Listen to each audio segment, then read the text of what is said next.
like to call this meeting to order. It's the City of Palm Coast City Council Business Meeting, Tuesday, January 16, 2018. It is 9 a.m. Please join me in the pledge to the flag. I pledge allegiance to the flag of the United States of America and to the republic for which it stands, one nation, under God, indivisible, with liberty and justice for all. Roll call, please. Mayor Holland? Here. Councilmember Cuff? Here. Councilor Nobile is excused. Councilmember Clufus? Present. Councilmember Shipley? Here. Thank you.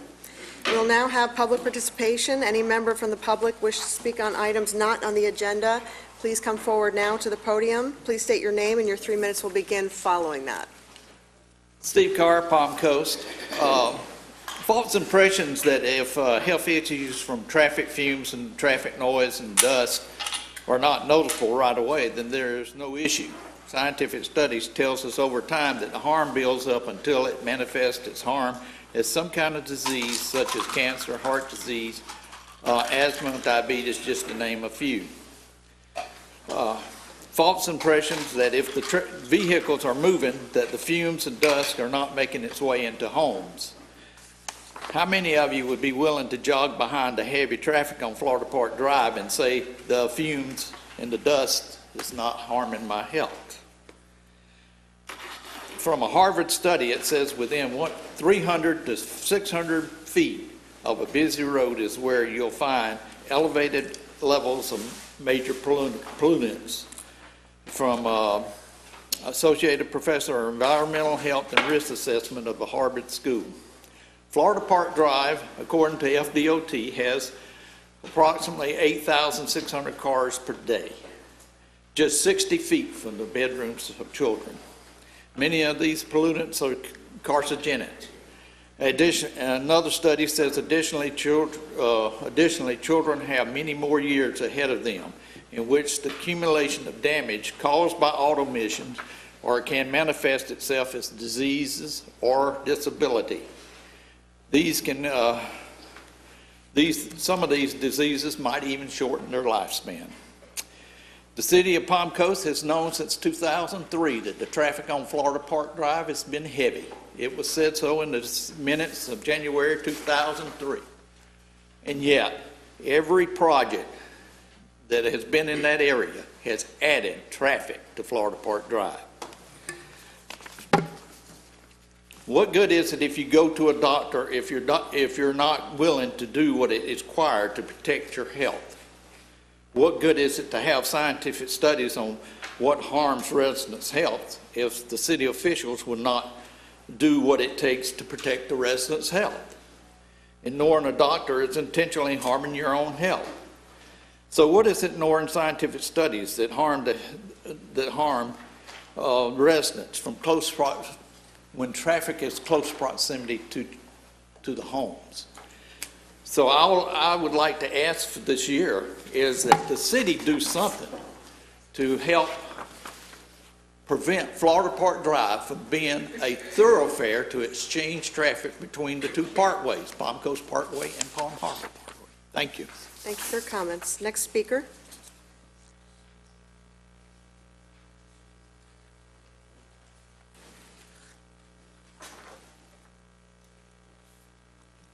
Good morning, George Mayo, Palm Coast.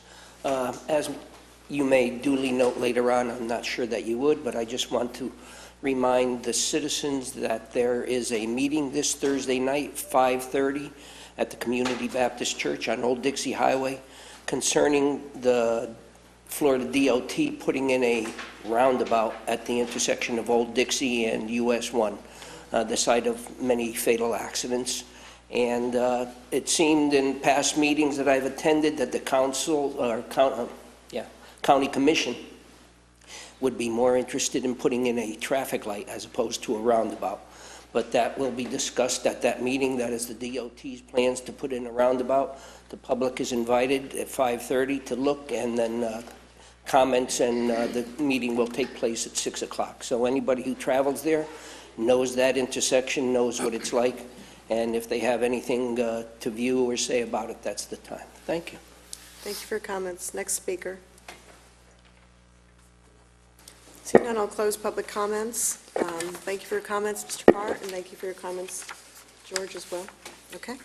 We'll now entertain a motion to approve the minutes of the City Council December 19, 2017 meeting, January 16, 2018 workshop. Move approval. Second. Moved and seconded. All those in favor, please say aye. Aye. Any opposed? Seeing none, it passes unanimously. Agenda item number F2 is a presentation of the Pink Army 5K proceeds donation to the Florida Hospital Flagler Foundation Cancer Fund. Who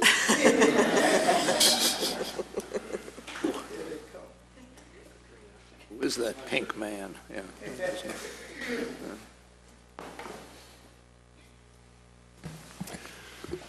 Good morning.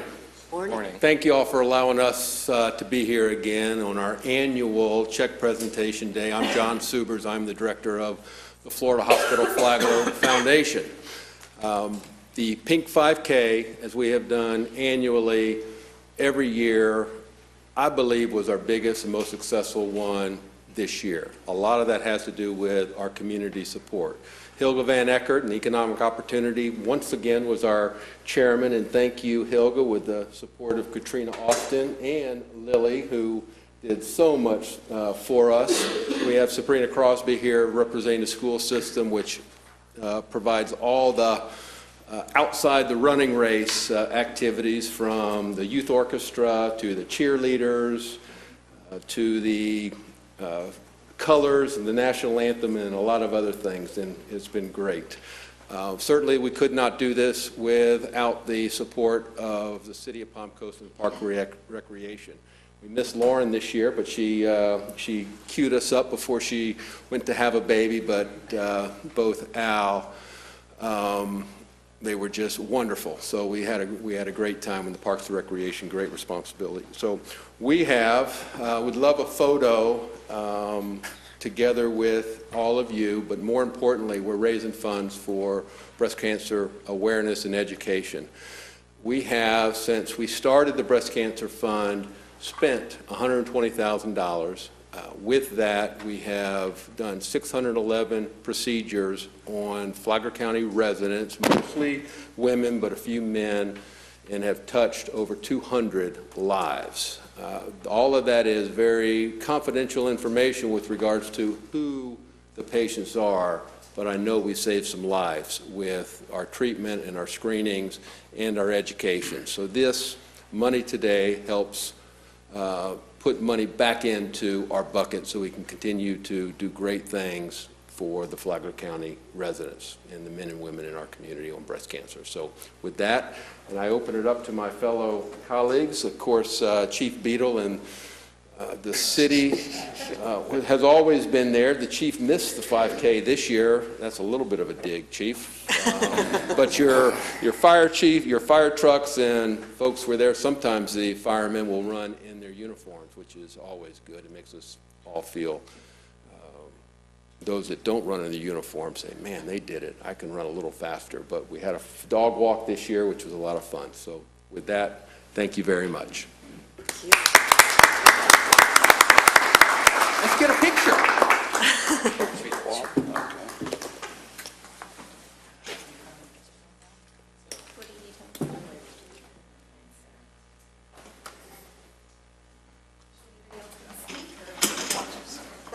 Anybody else want to speak? Al? Can't follow John. Can't follow John. Someone can hold the check and someone can hold the flag.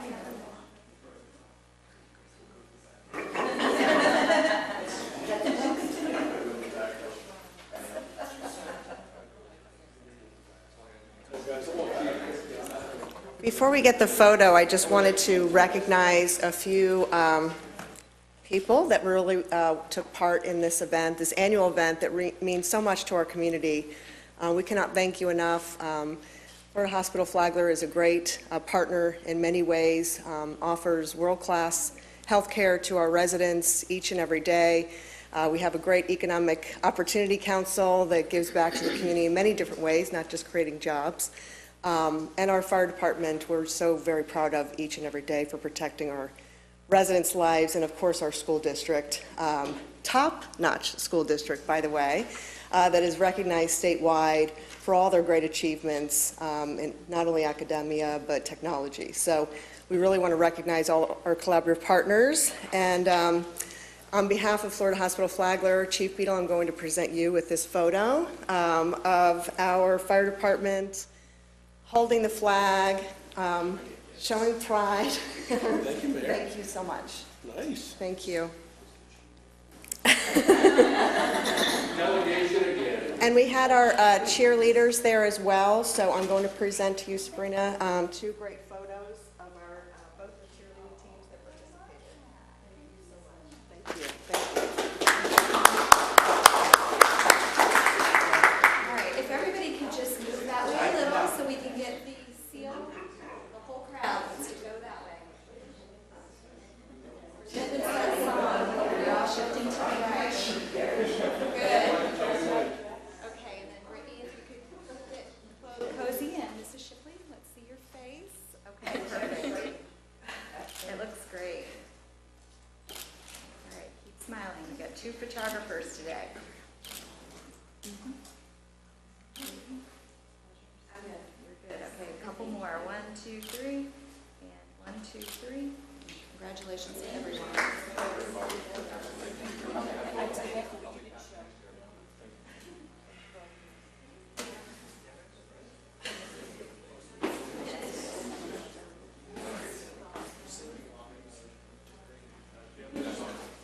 Thanks, John.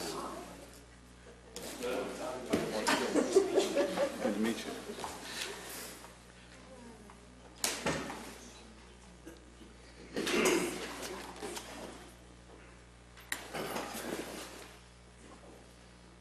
Right.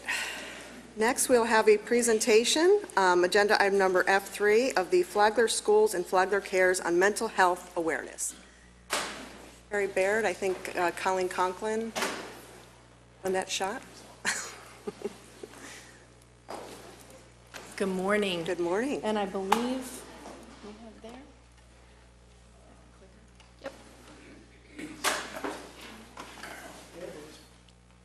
Council members, thank you. Jim, Mr. Holland, Mayor Holland, thank you very much. Appreciate the opportunity to come and speak with you today. As you know, before the hurricane, we had sent out an invitation for those of you who are an elected official to come and participate in an intergovernmental discussion, a roundtable around mental health awareness. Of course, Irma had different plans for us all, and after the hurricane, we decided to come and present actually a body of information that I know is all on all of our hearts and minds.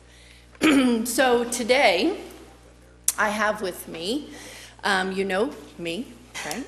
I have Lynette Schott, who is our Director of Community Engagement, and we have Carrie Baird, who is the Director of Flagler Cares. And so the whole purpose, I'm going to share with you kind of the purpose, process, and payoff of our discussion today. And the hope is to really raise awareness, remove a stigma around mental health awareness, talk about the value and the importance of mental health services in our community, ask you to participate in that discussion in raising awareness and removing the stigma, and then also to talk about the payoff.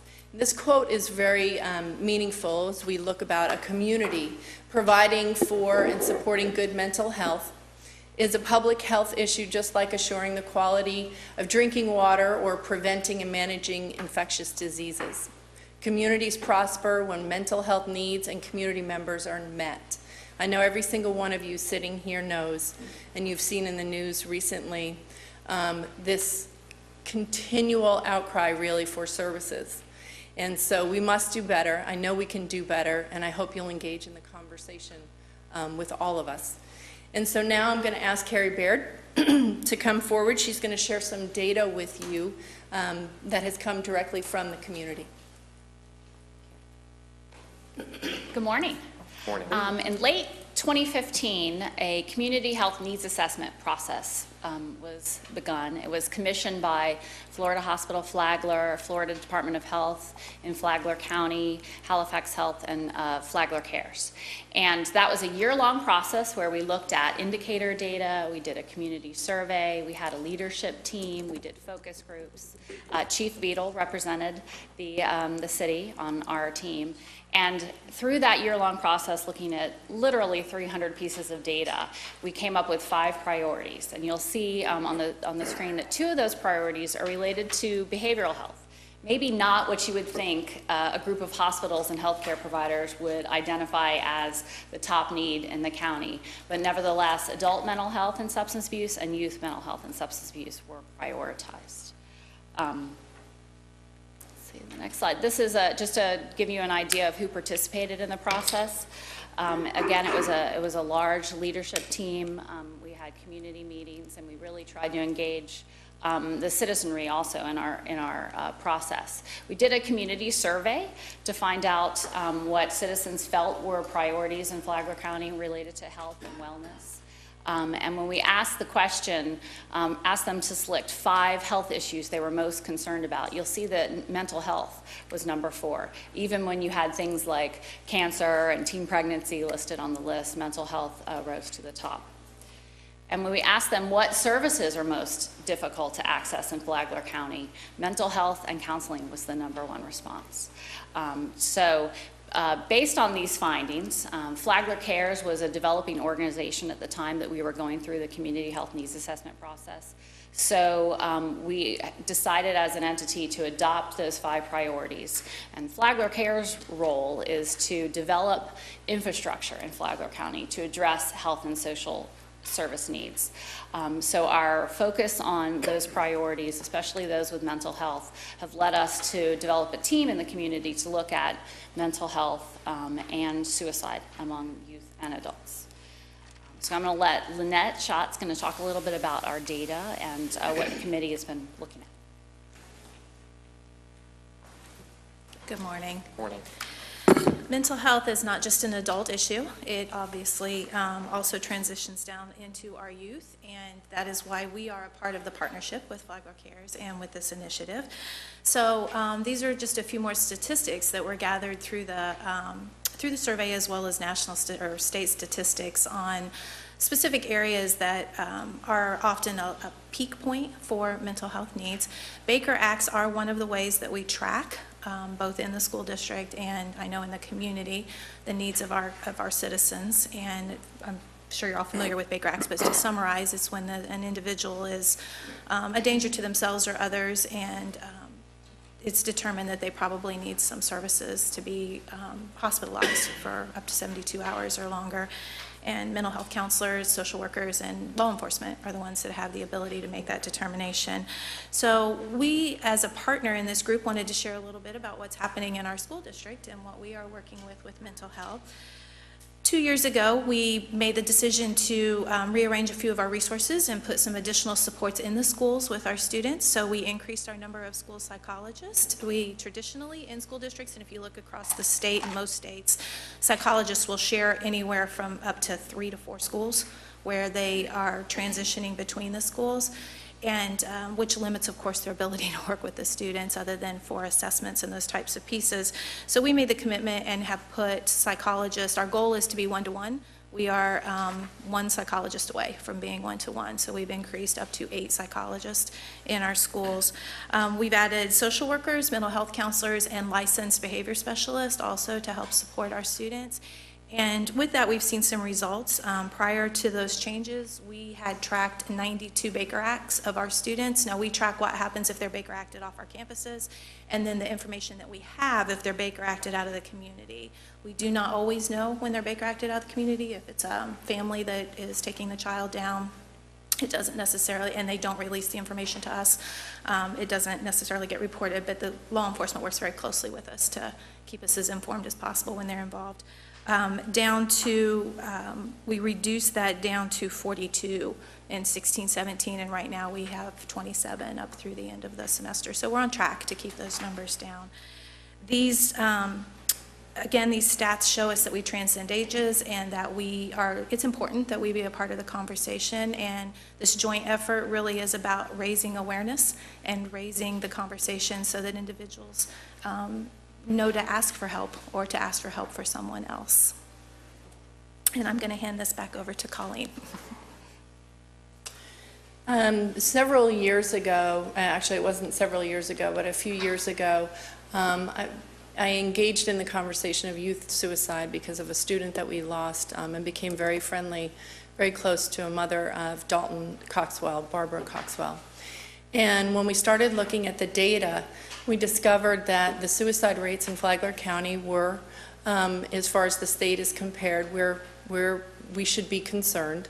But the other thing that became very obvious is when you start to look at the data, that students had a number of supports around them, but once they left the school system and you had transitional times in one's life, was when they were most vulnerable.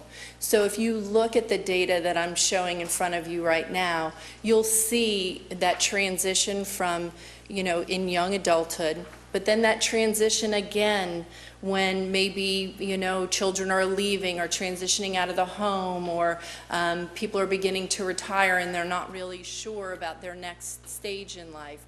And then again with our seniors, if you look at the population of our senior citizens, when again another transitional time period in their lives and they're facing many things that could be health related, it could be the loss of a spouse, but if you look very closely at the data, it's very telling about when the crises are occurring. And so the idea is, for the school district anyway, we realize this is not a conversation that can happen in isolation. This is a community-wide conversation that we need to have from every age, every population, and that it really, if you look at the rate from just last year, the number that you're seeing in front of you is the unofficial number. That's 25 from October. We know that during the holiday time period, we have lost probably, we're probably over 30 for 2017. And so the hope again is to raise awareness, for us to start the conversation. Nobody's asking for funding, nobody's asking, but right now it is about having that conversation. It has to be a comprehensive community-wide conversation for all of us to engage. And so there are a number of best practices. This is just some from a national best practice on suicide prevention. And again, you'll see many of the things that we talked about: an increase in the helping of screening, providing services, identifying and assisting, responding to those crises, life skills, resiliency, the connectedness, making sure that people feel connected to our community, care and transitions, linkages to services that may be available. One of the things that we are looking at is a gap analysis of what services are really available, because once you find out that there are services available, it's a matter of communication, that people don't know that those services exist. And so on a local level, and this is kind of our call to action, if you will, community education and awareness, that everyone should understand the signs that they can look for. And if they do identify someone that is struggling with this, what do they do then? We're offering training and support, and we're going to talk a little bit more about that. Carrie, I believe, is going to share about the training and support. Again, we're offering that to all of the elected bodies that we're visiting, to train their staff, to make them aware.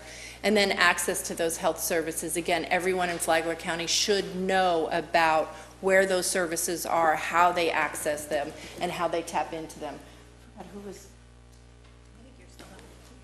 Okay. And so today, what we're specifically hoping to ask for is, one, your participation and interest in sitting on an intergovernmental committee around mental health awareness. It's not just suicide awareness, for sure. It is seriously having a conversation about how we create a comprehensive community-wide plan to address this issue around mental health. The second is we're hoping that you'll participate, and Lynette is going to hand out some documents, but we're hoping you're going to participate in a Flagler County video that would provide a message of hope, but also raise awareness and remove the stigma. You want to share a little bit more about that? In the packets that Carrie gave you are just some sample clips out of a PSA that was developed in another school district, and it's just facts about mental health awareness. We are dedicating our resources to creating the PSA, which translates into Jason Wheeler is going to put together a nice PSA for us, and looking for individuals across the community representing leadership and people that are involved in all different parts of our community that would be willing to hold a sign for a snapshot, and then we'll put them together. And we have a list of facts about mental health that can be utilized, or if you have a personal statement that you would like to make on there as well, we'd be happy to work with you on that one as well. We gave you a postcard. We're trying to make it as simple as possible. If you would be interested in participating in the PSA, you can note on there your name, organization, and what you would be interested in participating in. They're pre-stamped and can be mailed back to us. You can hand it to us today if you want. Or you can give it to us right now before we leave. And Jason Wheeler's email address is on there too, if you would prefer to just reach out electronically and let him know that you would be interested. And then we want to do this at your convenience. We'll travel to you and snap a picture if you're willing to be a part of it. And then the other piece that if you would be interested in participating in is, for the last several years, there's been a student group as well as the student support team, which are our psychologists, guidance counselors, all of our support people at Flagler Palm Coast High School, have participated in a nationwide program called Out of Darkness Walks, which is sponsored by the American Foundation for Suicide Prevention, and they will be hosting that again this year on April 21st at Flagler Palm Coast High School, and we would love to have you come out and walk with us at that event and be a part of that awareness event as well. And then the final piece that we would like to offer, again, is the training of your staff. Provide prevention and awareness information to all of your staff members. You're the second elected body that we've provided this presentation to. Bunnell has taken up the offer and will be providing training to their whole staff. Carrie, you want to share a little bit more about what the training entails? Sure. The training model that we're recommending organizations like governments to consider is called Question, Persuade, and Refer, and it can be done in 2 hours. You could break it up and do 2 sessions over lunch or something like that. And it's basically just an introduction to understanding and seeing the signs in coworkers, colleagues, family members, neighbors, that someone might be having a mental health concern, understanding enough about community resources to make a referral, to feel confident in what to say and what not to say when dealing with someone in crisis, and then making sure that they connect with services in the community. So we'd like to ask that you consider potentially hosting a training. We can provide the trainer and the materials for leadership, staff, or the community. No cost. Yes. To hosting. Hosting is location. So, and then finally, we'd like to share that we will be launching, Flagler Cares is working on right now, basically a website, Flagler Lifeline, Hope, Help, and Healing, a place online where members of our community can go if they are in need of help, if they have a family member or a loved one or a friend who is in need of help and they're looking for resources. Again, mental health is essential to the well-being and health of our community. Prevention does work. Treatment is effective, and people recover from mental health disorders if given those services and opportunity. We thank you for your time today. It's not always an easy discussion, not one that anyone really wants to have, but one that's necessary to have. So thank you again for your time. Well, and thank you for bringing forth this conversation. It's an important one. I have been touched very personally in a very profound way with mental health issues in my family that has affected all of us in many different ways. And I can't think of a more important topic or conversation to have as a community. The cost also associated, I think when we look at our inmate facility, our jail, there is a profound connection when you look at mental health issues, drug and alcohol abuse related issues to crime that happens in our community. And so from a cost-effective perspective as well, the more we can do to offer those services to those that are in a moment of crisis really does change the conversation then you're actually helping someone who not only is struggling, but becoming productive members of our community and giving back in different ways. So I think there's a lot of potential here to collaborate and coordinate. I'd like for us to participate in training for our staff as a moment, if they can see anything, probably from our leadership team. Jim, if you can look into that. Our training ladies in the audience. Okay. They can hook up today. That's great. Yes, and so, and I think we've all filled out these cards, so you can collect those now as well. And,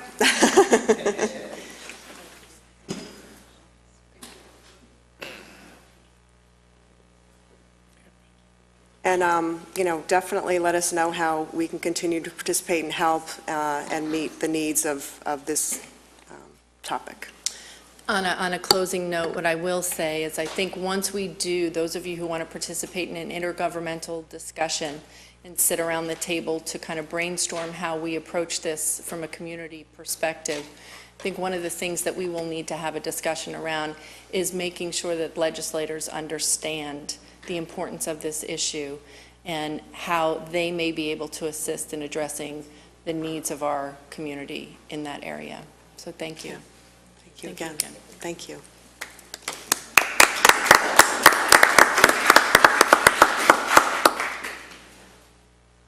Agenda item number G4 is a resolution approving a citywide wireless master plan.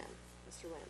Mayor, City Council, as you know, this is actually, there's 3 items. There's this and the next 2 ordinances. The ordinances have to be read before you take action, but the presentation will cover all 3.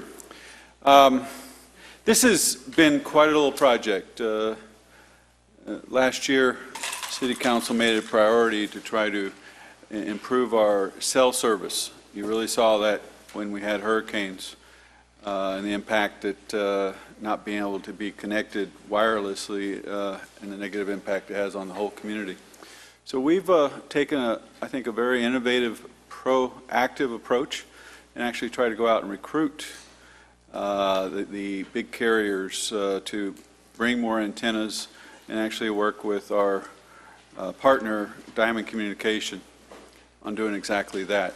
There's really 3 steps in this process. One of them is developing a master plan which identifies the need and then what the solution is. The next is changing our ordinances. Our ordinances are way out of date and need to be updated.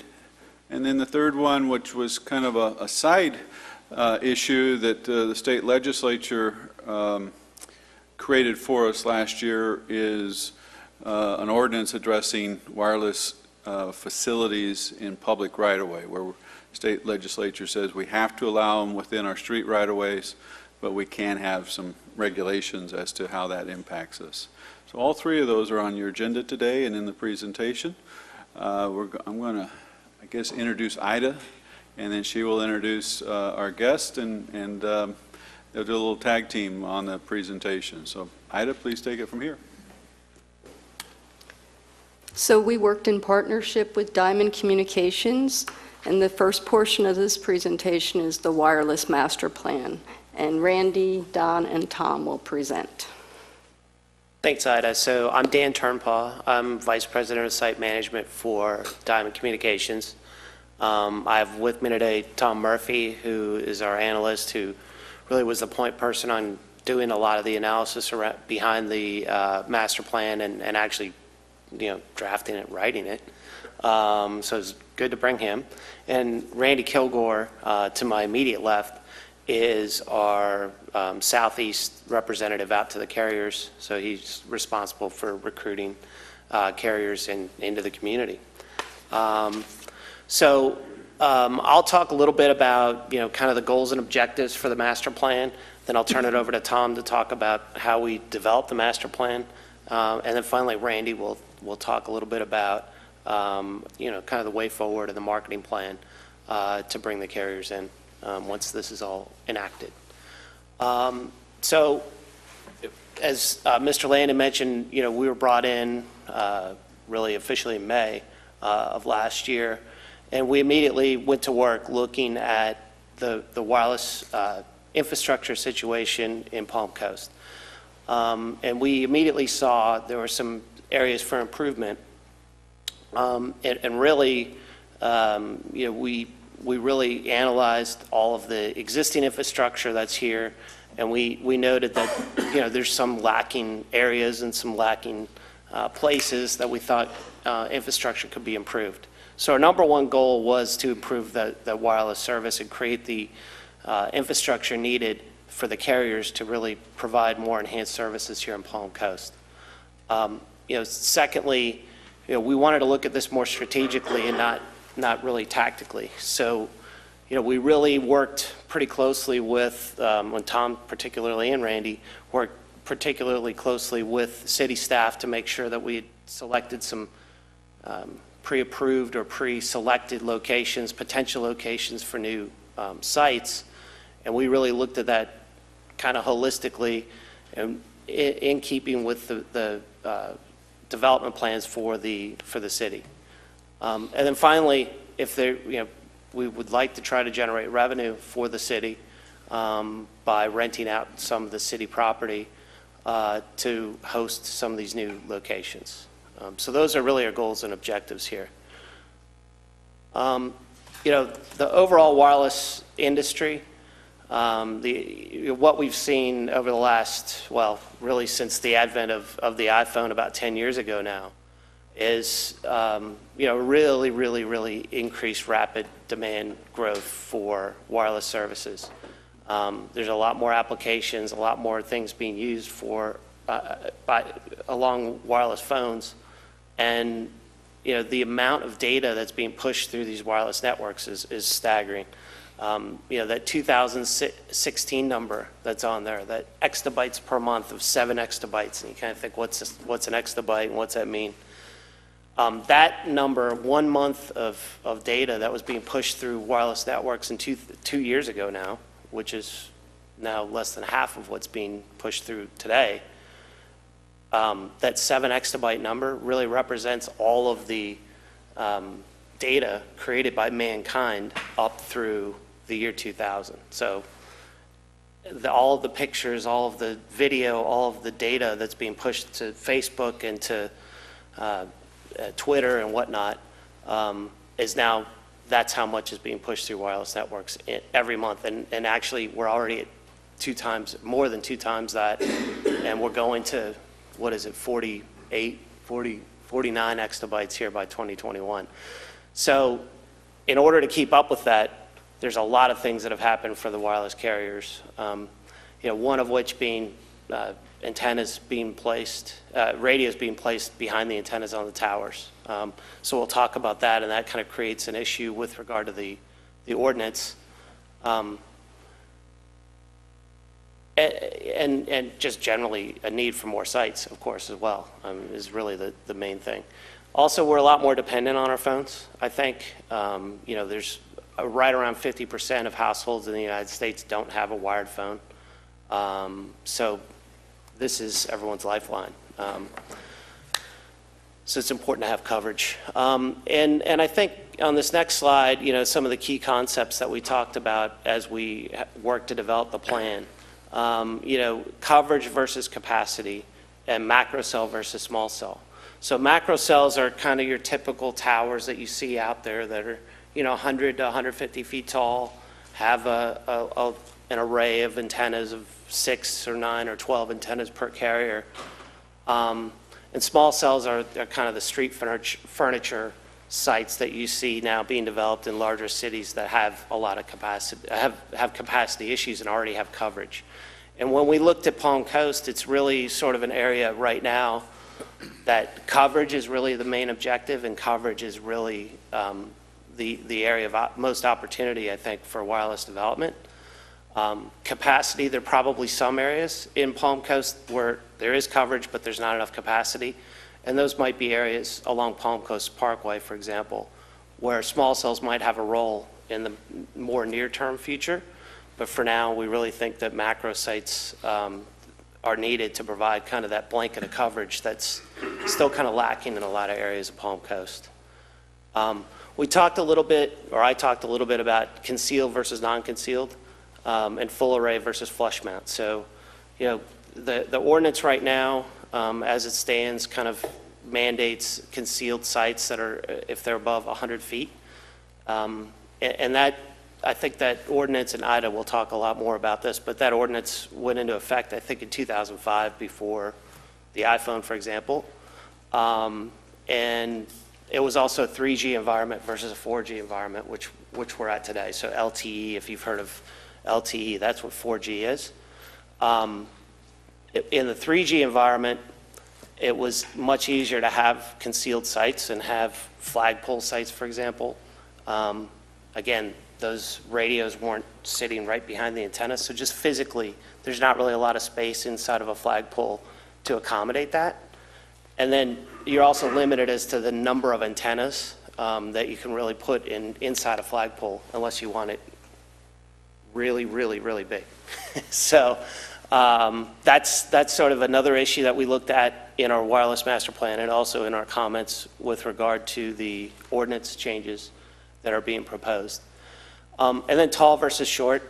So we thought about, you know, what would fit in the community best. And we also wanted to look at what the wireless carrier existing networks kind of are set up for and accommodate for additional sites, for new sites. We don't want to interfere with those existing locations. And so we kind of settled on about 150-foot location for the tallest new sites that we're proposing.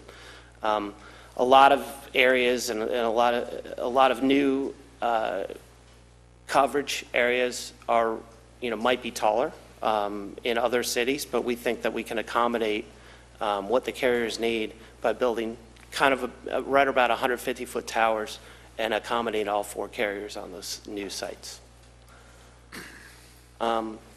So with that, I'll turn it over to Tom to talk a little bit about how we actually developed the plan and what the implications are of that.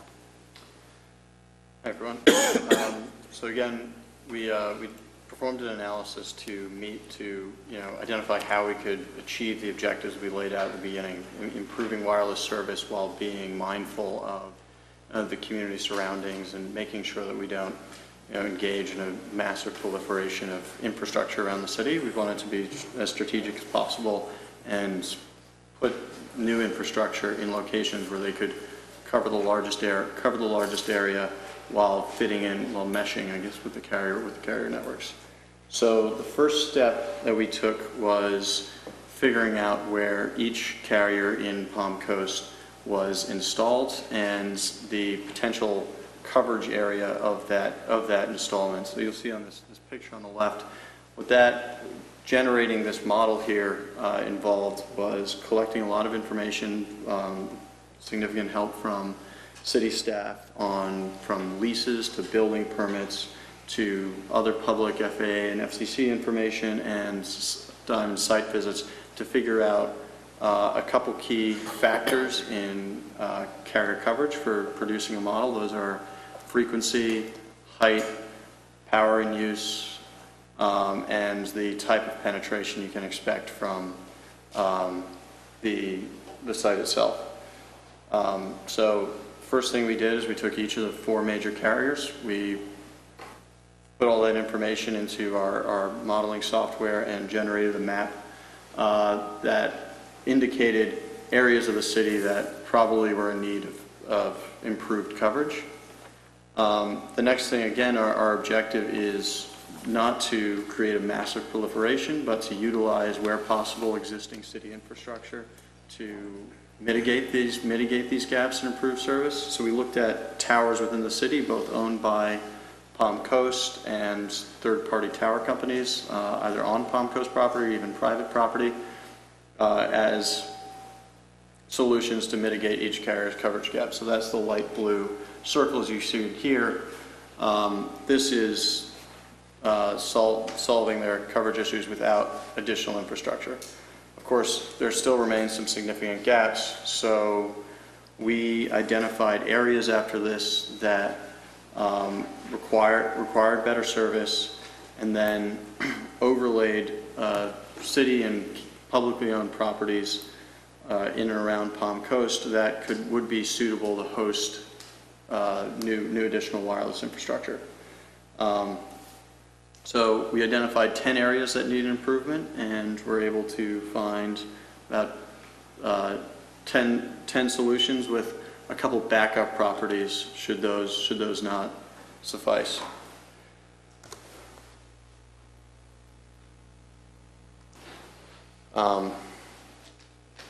Again, we looked for Palm Coast owned properties, and then came up with a list of about 80 sites that would help mitigate these coverage gaps. And working with the city,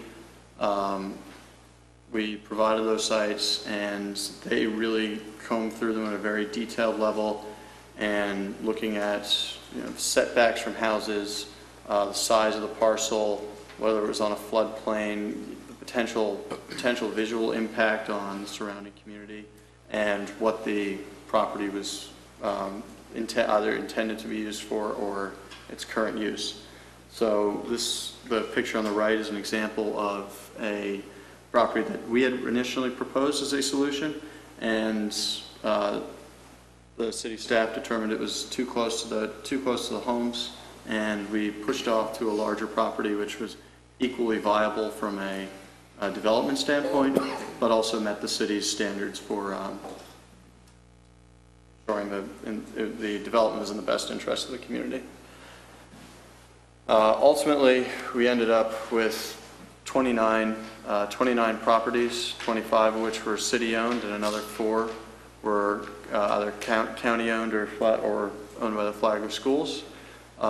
We pretty much got properties in and around all the major areas we thought necessary to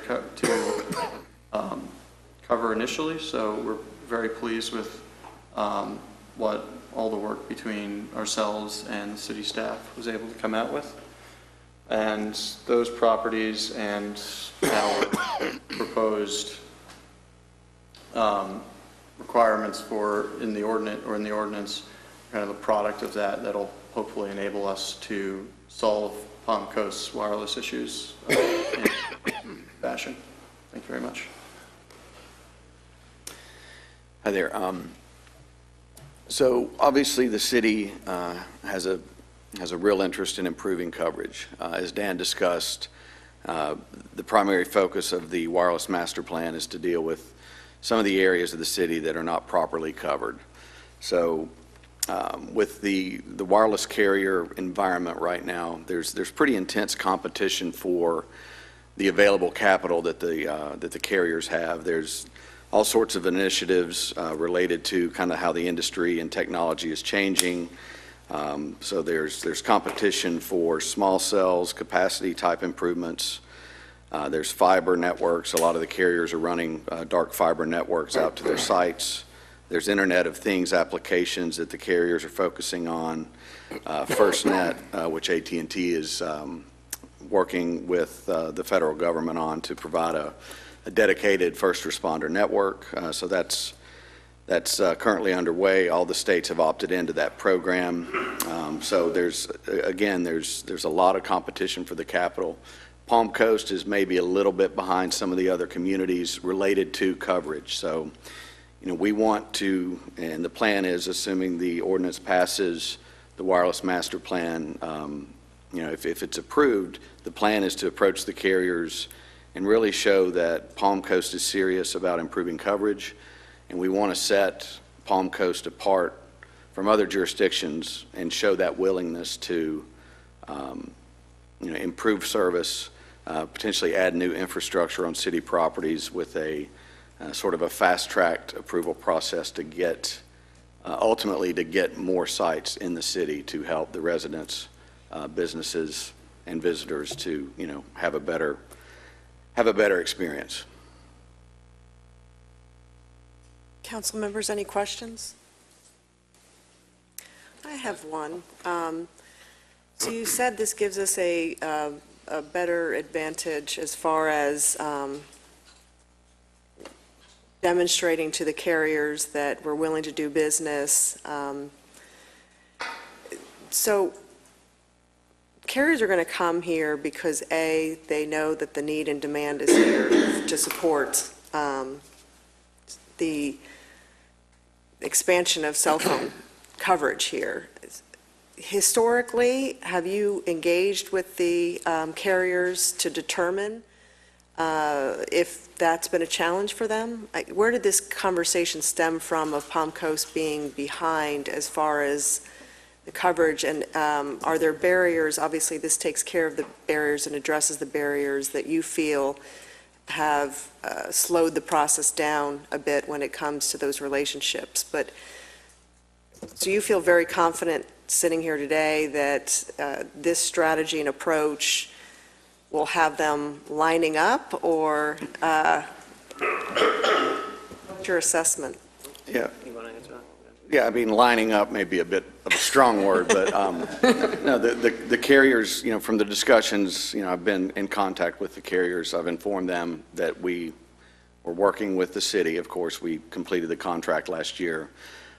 So there is interest in knowing more about the details that would come out of the wireless master plan and the ordinance changes. So to the extent or how quickly a carrier may respond by indicating interest on a certain property, that remains to be seen. And Jim, I know that we have a government affairs director with us today from AT&T. Have we reached out to the other carriers for them to vet this Just through ordinance? Randy and his conversations with them, of letting them know that we are in this process. We've also, T-Mobile's been in town. I know we've talked to them because they have just recently added antenna and talking about another one possibly. But if I could add to that, the word we get is that it's difficult to expand service here in Palm Coast because of our ordinance, because of perception. Who knows exactly? But the word we get from the carriers is it's difficult to put up antennas in Palm Coast. And as soon as you get that reputation, then they go elsewhere where it's easier, because every community out there would like more antennas and need more coverage. So I think what we're trying to do here is make it easy, but also with the marketing and keep it in touch with them, trying to change that image and let them know that, yes, we're ready for them to, or we'll build towers. They don't build towers. They put antennas on towers. We'll build towers where they need to be, or we have towers that they can add to. So. And are we looking at also future developments and projects and creating coverage in those areas that are, they're not developed at all? This master plan, like any other, is probably, let's say, 5 years out. So, yes, as far as things like in the next 5 years, if you're talking about like west of US 1, really it's all a big blank canvas at this time.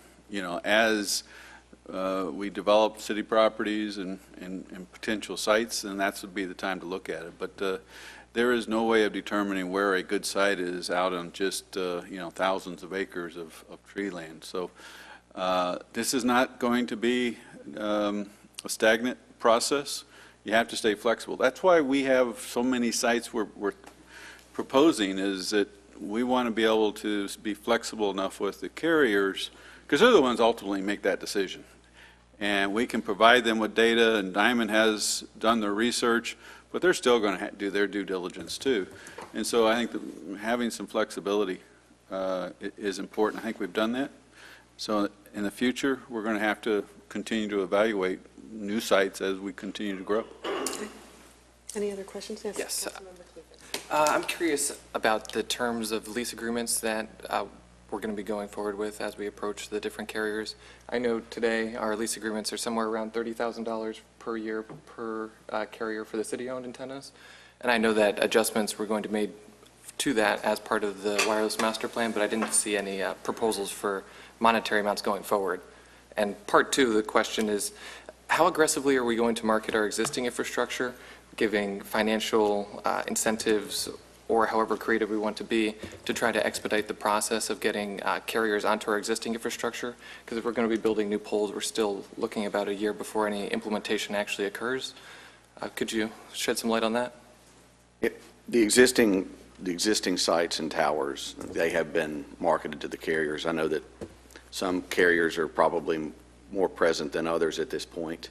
But again, there's a lot of things that go into what dictates a carrier going on a specific property. So there are currently a lot of flagpoles in Palm Coast.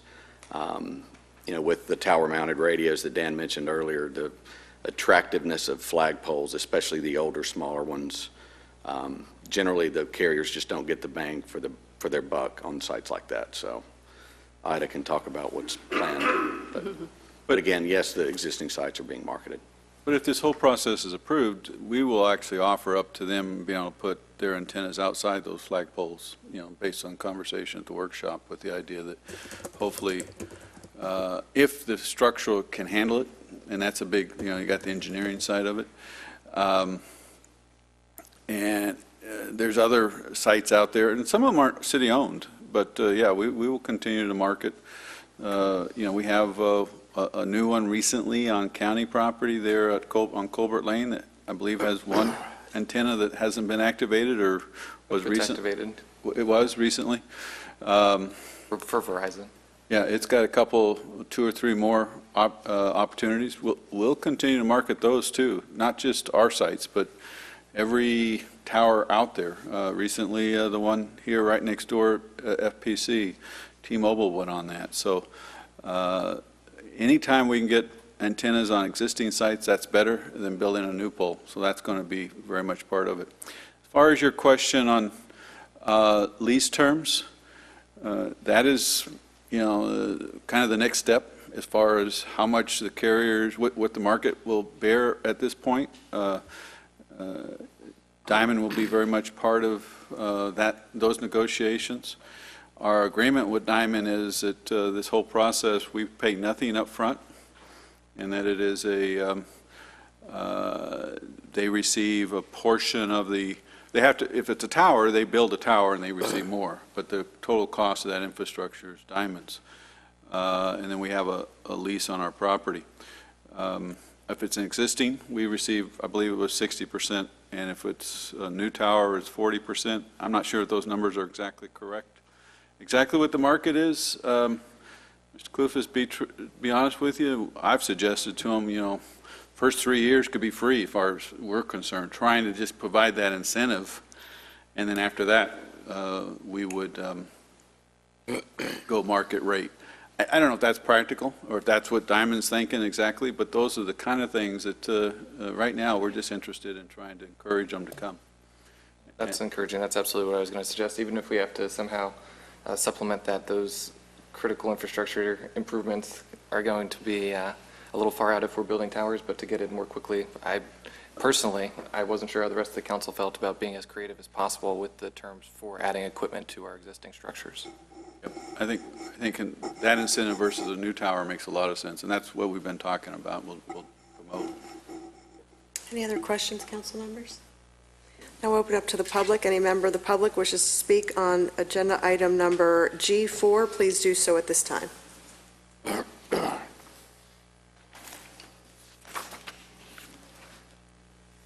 morning again, George Mayo, Palm Coast. I think this is kind of one of those things where people are going to have to realize they're always complaining, I don't have service, I can't find service. I know when my wife and I drive around the city from one place to another, I'm driving and she's trying to call, I don't have service, or I have one bar or dropped call. I can understand that when I live back in Connecticut, oh, we're down in the valley, when we get to the top of the mountain, we'll get service. Basically, we're flat here. And to have such poor service, it just kind of amazes me. I don't know. I'm not a tech guy, but it's still wonder how could we have such poor service here. One of the illustrations that the gentleman showed was they found a site and then the city deemed it was too close to houses. Well, I think what the city's going to have to realize, come to a certain point in some places, it's going to be, do you want better service and maybe have to look at a pole in the distance, or, okay, we're not going to put a pole here and you're not going to have such great service. I'm not saying change the ordinances, but it seems like that's in some sections, areas, that may come down to that. I live near the airport. They're probably not going to be in the Z section, put up a tall pole because of the planes. I would be willing to look at some kind of pole with better service. In my house, I get one bar. And it's like, okay, we have to use Wi-Fi, in order to use the cell phones almost. So it's just almost like a case of NIMBY, not in my backyard. I want better service, they're going to complain to you, but not in my backyard. Put it somewhere else where I can't see it. So that's a decision that's going to have to be made. One of the questions for the gentleman was, as he said, we went from 3G to 4G. Recently, I've been reading that the major carriers, Verizon possibly, they're talking about in the near future going to 5G. Will this equipment, not knowing anything, understanding enough about it, handle 5G? Or if 5G comes in, do they now come and say, well, we have to do something different, we have to add equipment to what we already did, and it's going to cost X amount of dollars more? Or will this be, compatible with the 5G? Thank you. Comments. Next speaker. Steve Carr, Palm Coast. In my house, I have a signal booster from my cell phone. And I don't know what technology's doing as far as these towers and everything are going. I was just wondering if scientific is progressing in boosting their signal capabilities. Thank you. Thank you. Next speaker.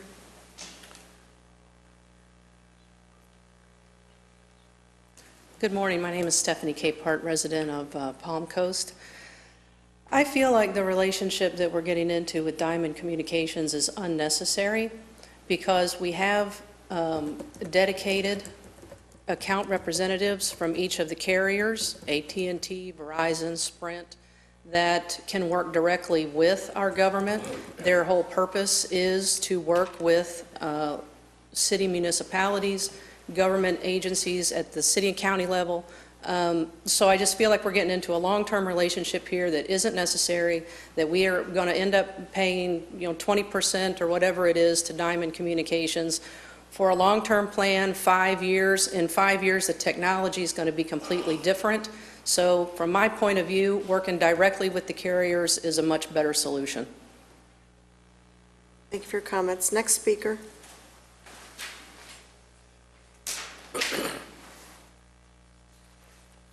Lewis McCarthy, Palm Coast. That theory about working with the carriers may or may not be true. You just heard where they said they don't put up the towers. They will put stuff on the towers if it's in their interest. Well, the same thing with working with the city. They may or may not want to work with the city, and if they do work with the city, their hands will be deeper in our pockets than Diamond ever would be. So I think we need somebody, and we need somebody that knows exactly how the system works and project outward years ahead of things to put in and everything. Where it is, what's the best place to put it, because the companies, the big companies, want it over here, or they want it over there, or they want it over there, and it may not be best for all of us citizens. I live in Pine Grove, and right now I don't have any bars. I have a line, and I have to walk from one room to the other to get anything really, really substantial. So I can tell you right now, trust but verify. Thank you. Thank you. Next speaker. Close public comment. I don't know if they want to answer the 5G question, or you want to answer the 5G question. I'm going to let the experts answer the 5G question. So, yeah, part of what this plan, the wireless master plan, is designed to do is really get the city ready for, and the wireless networks in the city ready for 5G. And to go from 3 to 5 is sort of unsustainable. Now, 5G, the exact architecture for what those networks are going to look like is a little bit of an open question, and it may it may be different for each of the carriers. But what we do know is it's going to rely a little bit more on small cells certainly than 3G did, a lot more than 3G did, and probably more than 4G does. So really, these towers are really going to not only bridge the gap between 3G and 5G, but there is going to be, with those small cells, there'll be some interplay between the small cells that are set up for 5G and the towers that we're planning to build to provide coverage for 4G. So yeah, they're going to work together, and they're really necessary to get ready for 5G. But yeah, the gentleman's right. There are a couple of the carriers that are working on 5G and trying to roll that out even in trials even this year. So no, there's no handsets for 5G, and it's still a ways off before you're going to have 5G handsets, but we definitely need to get ready and make sure that the coverage is there in the 4G environment so that we can be ready for 5G. Okay. And as far as Mr. Carr's comments about a booster, is this, I didn't under. Well, yeah, I mean, there's, inside buildings is always an issue, and there's different ways of addressing that. One of them is a booster. In today's world, Wi-Fi calling is also a solution for that. But the ultimate goal is to add the coverage and the capacity so you don't need either one of those. And so that's what we're trying to work on, is more of the big picture. In the meantime, people are going to have to address their own individual needs depending on how much strength they have in a signal in their own homes. And to Ms. Capehart's question or comment about working directly with the government, can you talk a little bit about your approach and how this came about? Well, first of all, that decision has already been made. We have a contract with Diamond Communications, and that was a lengthy discussion last year. But I will tell you that at that time, it took a long time before we negotiated. It was an issue that was something we looked at very hard. Since developing the relationship with Diamond, I am more and more convinced that this really has to be a three-legged stool, and that it really takes the cooperation of the carriers, or ultimately put up the antennas, and it takes the city.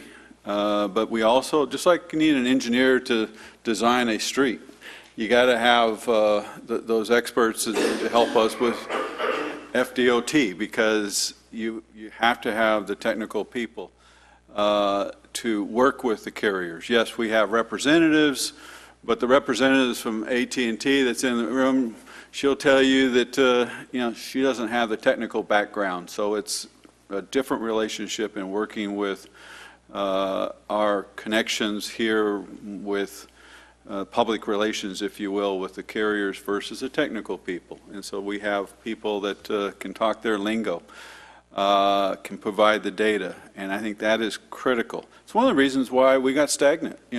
We had a relationship with a company a few years ago, and that's when we started seeing a lot of growth. That relationship that expired, and then we started getting stagnant because we really didn't have that third leg of the stool. So, and I have, now that we've started working with Diamond, more and more convinced that it's critical. They have connections we don't with the technical people. Yes, we can provide connections with more of the government affairs and public relations, but we need the technical side too. And thank you for your comments, Louis, as always. All right, Council, I will take it back to us, and I will entertain a motion. Second. Moved and seconded. All those in favor, please say aye. Aye. Seeing none, it passes unanimously. Agenda item number G5 is an ordinance. Mr. Reichman. Yes, Madam. Excuse me. Yes, Madam Mayor. This is an ordinance of the City Council, City of Palm Coast, Florida, repealing Chapter 54 Wireless Telecommunications of the Code of Ordinances of the City of Palm Coast. This ordinance amends the Unified Land Development Code of the City of Palm Coast also by amending Chapter 3, Zoning, Uses, and Dimensional Standards, Section 3.0201, Residential Zoning Districts, Table 3.2, to cross-reference Section 4.20 relating to wireless communication facilities, and amending Section 3.03.02, Non-Residential and Mixed-Use Districts, allowable uses, Table 3.4, to cross-reference Section 4.20 relating to wireless communication facilities, repealing and replacing Section 4.20, Wireless Communication Facilities of Chapter 4, conditions for limited specific uses and activities, to amend and update regulations regarding communications facilities consistent with applicable state and federal law, and to rename Section 4.20 to read wireless telecommunications. Amending Section 14.02, glossary to update definitions relating to wireless communication facilities, providing for severability, codification for conflicts, and providing for an effective date. That should be straightforward enough. Easy for you. Mayor, this is part two of the same presentation, really. Master plan doesn't really do us any good if we don't have the tools to implement the program, and the ordinance actually is part of the implementation. So Ida is going to make that presentation for us. Take it from here, Ida. So this is the proposed wireless communication facilities ordinance. It's intended to support the wireless master plan and also update our ordinance overall. Currently, we have two wireless communication facility ordinances on the books. One is in Chapter 54 of the Code of Ordinances, and the other is in Chapter 4 of the Land Development Code. Both these ordinances were approved in 2005, and as was mentioned earlier, technology has changed so much since then. YouTube was just founded, MCI disappeared, no Facebook or Twitter or iPhone or apps as we know them today. Palm Coast had just 52,000 people. Tablets had not yet become mainstream. The Kindle was not launched, and the iPad occurred in 2010. But there are other reasons to update the ordinance besides the dramatic increase in data and technology changes. Reliance on landlines is now below 50% in this country. And if you look at it by age group, you'll see that among younger households, the percentage that is wireless is almost 70%. So the future is definitely in the wireless direction. We also know that there's a demonstrated public safety need after everybody has experienced two hurricanes, one each for the last 2 years, and the amount of concern people have during those events. There's a desire to improve cell service for all carriers. You know, it's if you have the carrier that's working versus somebody that doesn't have a carrier that's working, that's kind of an inconsistent level of service. So, and also we know that wireless is important for the business community and our economic base. There's a review from TripAdvisor about someone that had a stay in Palm Coast, and they say, good stay, but bad cell phone reception. So our service can be improved and help the business community in that regard. And more wireless infrastructure promotes resiliency of the system overall. The ordinance has at least 5 key provisions. It supports an inventory of preferred city and public sites. It establishes administrative approval for wireless master plan sites. Other sites may apply as a special exception. It establishes a maximum of 150 feet in height for a tower. It includes a 150-foot setback from residentially zoned or platted property.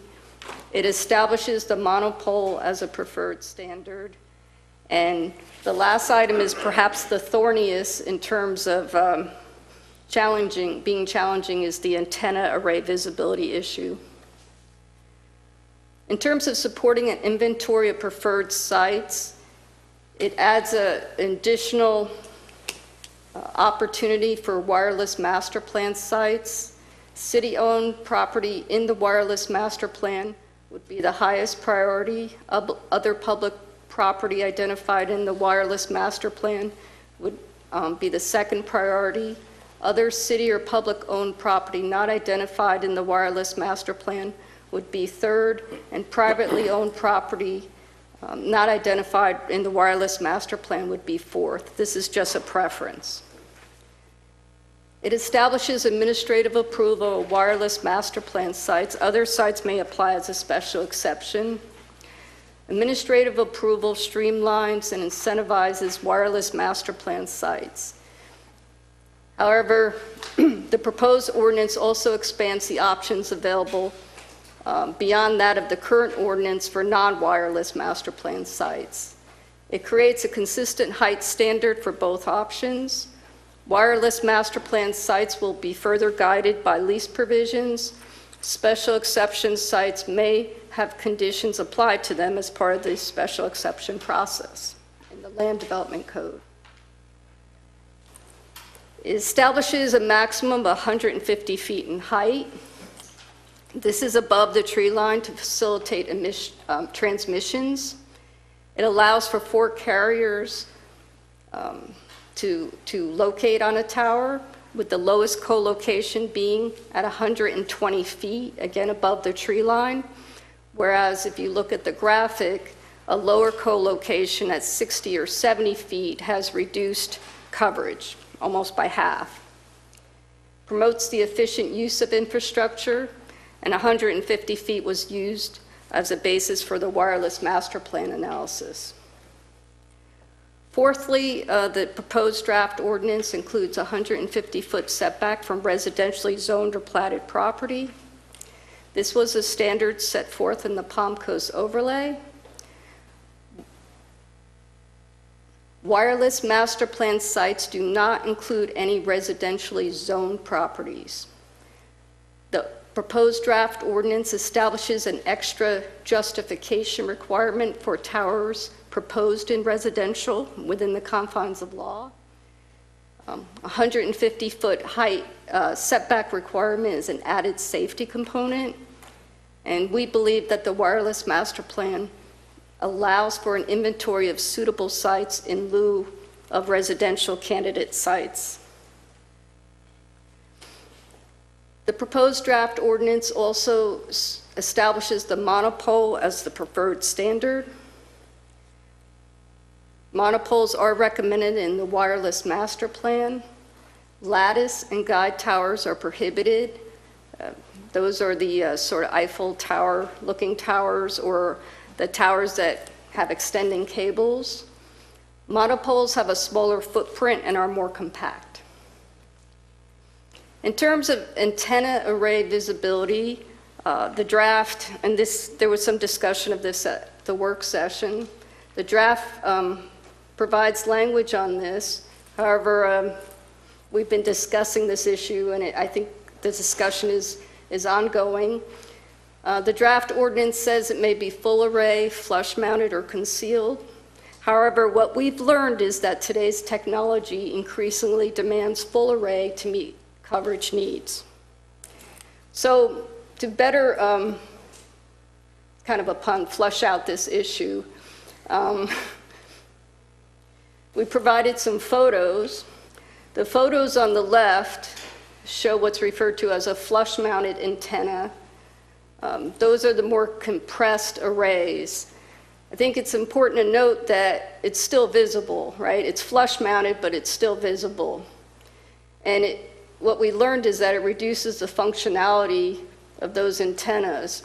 If you look at the antennas on the right, those are referred to as full array, and they have the triangular shape to them, which maximizes the number of antenna heads they can have, and that is what increases coverage. So currently our ordinance requires flush mounted, and we're talking about full array increasingly more in this conversation. This is another sort of comparison of full array antenna options. This is a diamond tower in St. Augustine. It's full array. You can see the monopole, but again, it has more of an extension on top of the tower. And to the right is a concealment technique that you will see for full array antennas. It's called the monopine, and the way I describe it is it's using the faux pine leaves to disguise the full array. However, you can see that it's well above the tree line, and it's not really probably concealed fully in terms of people not knowing that it's a tower. So again, just to provide you with some examples of the antenna array visibility issue. To the left, we have the flagpole, which was discussed, and the flagpole limits the ability, the design of the flagpole limits the ability for that tower to be expanded, generally speaking. The second photo from the left is the flush-mounted antenna located at Flagler Palm Coast High School with a shroud around it. So that's a concealment technique for the flush-mounted. And clearly, that's a very visible tower. The third photo from the left is the full array, which we've discussed. And of course, the fourth photo is a full array disguised as a monopine. So it kind of gives you a little bit of a spectrum of concealment techniques.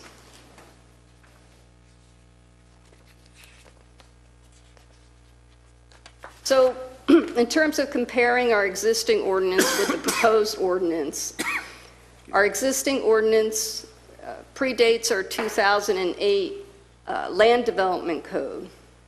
So it doesn't match, it's out of sync. It's located in 2 locations. It's overlapping and conflicting in terms of today's usage. It's very prescriptive in parts. It's out of date, and it doesn't provide incentives. Our proposed ordinance is consolidated into one section, our land development code. It establishes 2 clear pathways for a tower, one of which is being a wireless master plan candidate, and the other to apply as a special exception. Incorporates the new legislative requirements, and that's important because we have mandatory review times as part of legislative and state and legislative requirements. It updates the definitions and incentivizes developments of new towers located on wireless master plan sites. And lastly, it's more flexible. I think we can say that. So that concludes my comments on the proposed land development code piece of the wireless master plan. Council, any questions or comments? I have one, Yes. but Bob, do you have anything? No, not. So my question also, again, a two-parter. One, did we look at the possibility of a dig once ordinance? Because cell phone towers in the whole, without any type of connectivity via fiber, they're still, like you said, a tool, but they're not connected to anything else, so they're no good. If we were to build these towers, they still wouldn't be capable of putting communication devices on them without an active connection. And it's also important for fiber to be laid for the 5G infrastructure that's going to be placed into our community because it requires many more frequent small distributed antennas. But the Dig Once ordinance was something that I had brought up in our 5-year strategic planning, and I don't know if there were any opportunities to look at that because we can do all we want for marketing and working with our government affairs director, which you kind of took a jab at there. The government affairs director, she translates the engineer talk to government talk. So she didn't have a chance to defend herself, but being in technology, I kind of took a little offense to that. But the fiber that is so critical to this infrastructure actually existing, if we'd have an opportunity to enforce a dig once policy like many communities are doing, that would be something that may put us in a better position to provide a soup to nuts solution for these carriers to come into place. Did we look at that? What kind of ordinance against? A dig once ordinance. So if we're doing any type of road construction where we don't have conduit or there is conduit that is put in place so that fiber can be pulled through? Yes. So you don't have to dig up again? Have we looked at that ordinance? No, but it's a good idea. In fact, that you're talking about burying underground in our right-of-way. That would be different from this, but you're 100% correct. What you're seeing out there right now, for example, is a company that's putting fiber in because of, and actually they're working to connect all the Verizons. That's going to be a separate project, and I think it's worthwhile, and we've talked about that, yes. And if I may say, maybe she wants to get up and defend herself, but I started talking technical with her, and she told me, I'm not your person, and that we need to get the right people here. So I actually was feeding off of what she said, just so you know. I wasn't trying to insult her. Technical? I wasn't trying to Non-technical, yeah. insult her whatsoever, but just state that it's just like with us. We need technical people, and we need the administrative side of it. And they're the same way. So as far as the dig once, are you saying this doesn't address? This doesn't address that at all. That has to do with if you're going to dig, you have to, usually it means you have to provide conduit for a city to be able to provide, extend our fiber, if you will. Not do that. I mean, that seems like a really good comprehensive strategy to, I mean, I think, you know, when you. It's controversial because they would prefer us not competing with them. But it is from. You'll lay just conduit, though? You don't even have to pull your own fiber through it. Right, So- right. It basically says you have to lay the conduit. And we've having those conversations with the company outright. Mayor, it is a good strategy, but it is, it's a different project. It really is a different program. We need to look into it. Like the fuel tank, you can't have a car without a fuel tank. It's kind of, I know they're analogous, but they're somewhat related. Well, I mean, I think, though, you know, sort of like the force main going up to Marineland, you provide that, you offer a comprehensive approach through an ordinance that requires them at the time of construction to lay a connection, so when we're ready to tie in or you know, drive our force main up to Marineland, it has that connectivity already.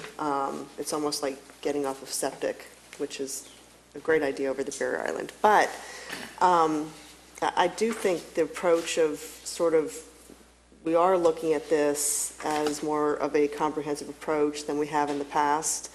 And I think it's worthwhile bringing back that language that would allow us to do that. And Mr. Viscardi back there is reminding me that we're actually going to bring to you a proposal from a company that will be looking at that. That was part of our whole fiber master plan update. So we're heading in that direction. It's just not part of this, but it is something that we need to look at. In fact, we'll bring a proposal that will be included in that probably this month or next month. But if we're looking at our sites, and to Councilmember Kloof's point, the fiber is a part of that connection. I mean, Absolutely. it is. Yes. So if it's our sites and it gives us a greater advantage to ensure that these carriers are coming on board and we're allowing that, why would we not even include that? I mean, it doesn't take away anything from the ordinance. From this ordinance, no. No, but it's, once again, if you have when we do a street project, we lay the conduit, okay? That just makes sense. What we're talking about is when a company comes in to get a permit to dig in our right-of-way, we are going to tell them they also have to install conduit for us. And so that is a separate issue than, I mean, you're basically telling a private company that they're going to provide us with this asset. Once again, I'm not saying it's a bad idea, but that is a separate conversation. We lay the conduit as a city? Well, that's the whole idea of one dig. Sure, we can lay the conduit, but that would be a separate dig than their dig. They're laying their conduit right now. It would be a matter of giving us some conduit. Coordinate with them if they're doing it and say, we will lay the conduit at the time that you are constructing. Why would we, so we're coordinating our efforts. Right. Dig once, not dig twice. Yeah. But it's, once again, more complicated than that, because we're dealing with it right now. But that's a separate conversation. You have to have different people in the room to have that conversation with you. One other interesting thing about the fiber that's being laid now through the city, I know we had talked about it a little bit, but having in our ordinance some type of verbiage to force co-location through the conduit so that we can also lay our fiber through the same conduit, approve permits for pulling their fiber as long as we can also pull our fiber through their conduit that they lay. We had talked about that. I'm not sure. Right. And once again, that is coming your way. But it's just dangerous because they're laying fiber right now, if you see it going all the way down 100. So once it's down, very little incentive for them to try to. But once again, if we had the ordinance in place, what you're seeing is on state right-of-way. And the state right-of-way, they don't have to get a city permit for the state right-of-way, so then that's going to be we could not require them to lay the fiber for us. So let's stop it before it gets to city right-of-way. Yep, once again, it sounds simple, but it's more complicated than one would think. And it is, I mean, we're going to have more fiber in this community. And so having a master plan and a master comprehensive approach to that is important, and we'll be bringing something to you very shortly to start that process.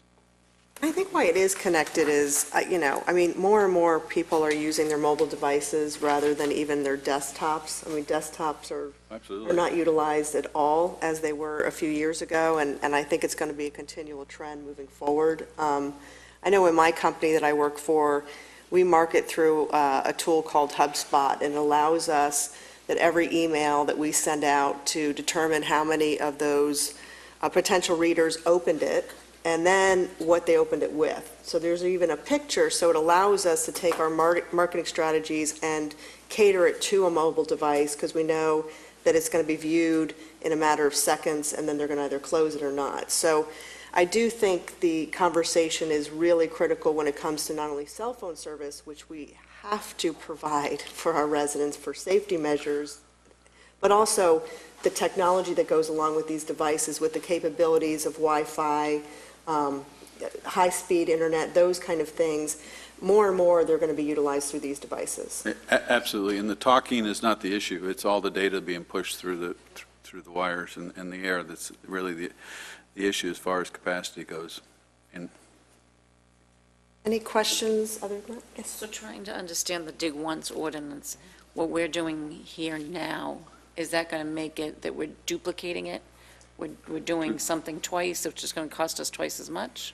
No, I brought the Dig Once ordinance into play only because for a carrier to be able to get their equipment onto a tower, they need to have fiber laid. And if there's an opportunity where we have already been digging to one of our prospective sites that they've identified, if we can get the infrastructure in place for them to be able to say, okay, it's going to cost us less to actually install equipment on this tower because we don't have to backhaul our own fiber because the conduit's already there, we just have to pull through the existing conduit. It may, and I'm unsure because I'm not in the industry, but fiscally it would be more of an incentive for them to say, okay, it's going to cost me X dollars less to put a tower here with our equipment on it because that infrastructure has already been established to it. So it's just a good thing to have if you're looking to provide a full solution to say, okay, all you really have to do is put your equipment on this tower that Diamond's willing to build for us and your fiber already has connectivity. You should be good to go because backhauling fiber is not the easiest thing in the world, but it just takes time. what we find is that the big carriers want their own fiber, and they lots of times don't even want to use, they have a contract with somebody that, because if it gets cut, if it's not maintained, then they have one. So, but key to it is that every tower has to be connected with a wire, if you will. In this case, it's going to be glass, which is a fiber. So it's not just a wireless. It also has the fiber that's running all over the country to connect all these together too. So that's why it's important to have an update to our whole fiber network in this community. And it's nice to see that we have people in town laying fiber because that will help. So it's not just the towers. Mr. Kloufus is making an excellent point. That's why it all has to get tied together. We're dealing with the towers. You're going to see something very soon where we're going to deal with the next step of it. And it may be anti-competitive for us to be laying our own fiber, but the conduit is the important part, because that's the hollow tube that we lay underneath the ground, and that's the most expensive part. So even if we're not laying our own fiber, as long as we provide that tunnel for them to pull their own fiber, that's the most expensive part and time-consuming for them, so. Okay, I will open up to public comment. Any member of the public wish to make public comment on agenda item number G5, please do so at this time.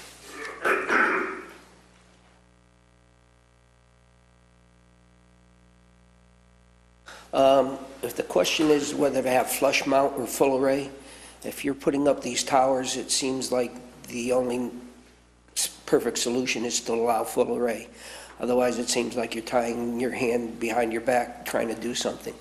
And I wonder if you do allow that, as the lady showed the picture of the antenna at Palm Coast High School, would you allow it to be retrofitted from the flush mount that it now is to the full array? So this way you would, according to them, expand the coverage without having to put up a new pole. And if there aren't existing poles out there right now, and I'm sure there are, that are flush mount, retrofit those also, which automatically sounds like you would increase the coverage without having to put up an additional pole. If you're looking at a 150-foot pole, it's not really that much different looking at the flush mount as a full array. And if it increases that coverage that much, as she said, it seems to be a no-brainer and a well worth something to do. Thank you. Thank you. Next speaker.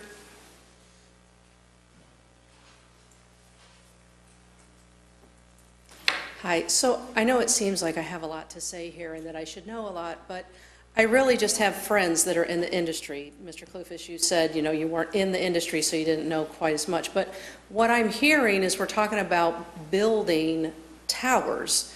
And from conversation I overhear with friends and family, that towers are really a thing of the past. That the carriers have options to put some type of device, I don't know what it's called, a booster or a small cell or what, on existing light poles, flag poles, electricity poles. So I would like someone, if they can, to clarify that opportunity and compare it to building new towers. Thank you. Thank you. Next speaker. Seeing none, I'll close public comment. We decided as a council last time that we preferred the full array, that was the direction we wanted to go in. And as far as the retrofitting, the school district one is not. Yeah, we had no jurisdiction over that, and we're not involved in that one at all. I'm not sure what the conversation was. It is what it is at this point. But yes, in fact, we're still working on tweaking the ordinance, and you may see a few minor changes between first read and second read to make it very clear that City Council is saying full array is okay. George is correct in the fact that better coverage means with one tower means fewer towers. So there's that benefit also. But yes, we're moving forward with the full array and make sure the ordinance makes that very clear. There's the ability to retrofit any. And if, absolutely, if we allow full array, then the retrofit will be allowed too.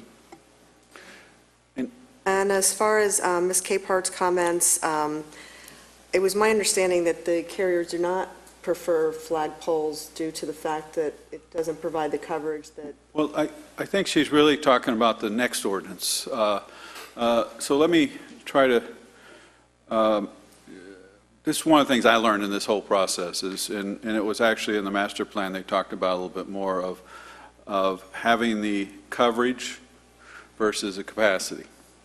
And the towers with the larger cells provide the coverage.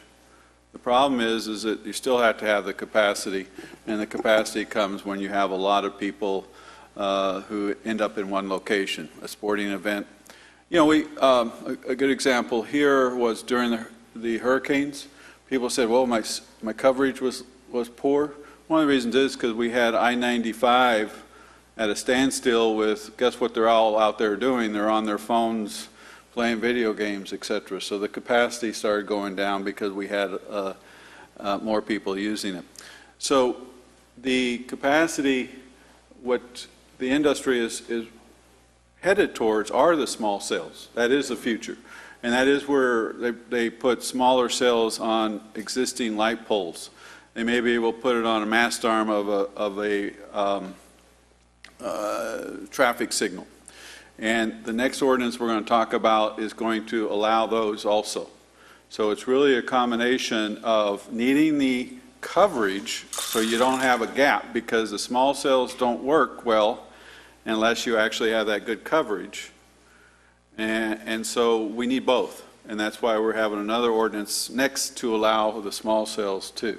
Right. And then Mr. Clufus's point is you have to also have the fiber that's all tied into it. So there are a number of things that go along with this. This is why it's been quite a little project. And it's not just putting up towers, it's coordinating all these together. So it's actually a good segue into the next ordinance after this one. It also allows us to recognize state legislation that passed last year that requires us to let them exist within our right-of-ways. Yep. So it does a couple of things. Yep. It also creates that uniformity when we have different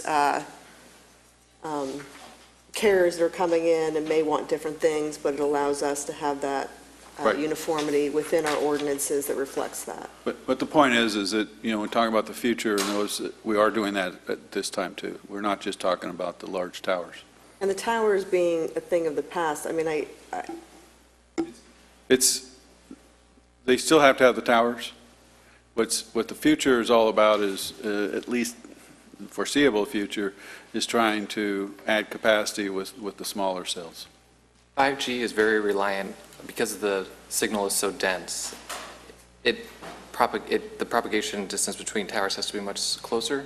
So the small towers, yeah, for 5G it's necessary, absolutely. And 150 feet, hopefully will blanket our community and allow for that. But they, you know, in your large cities, they're not going to do away with the big towers. They're just going to augment them with the small cells. The other thing that might be tough about retrofitting the existing monopoles is that the center line for the signals, right now, those poles are they 100 feet tall?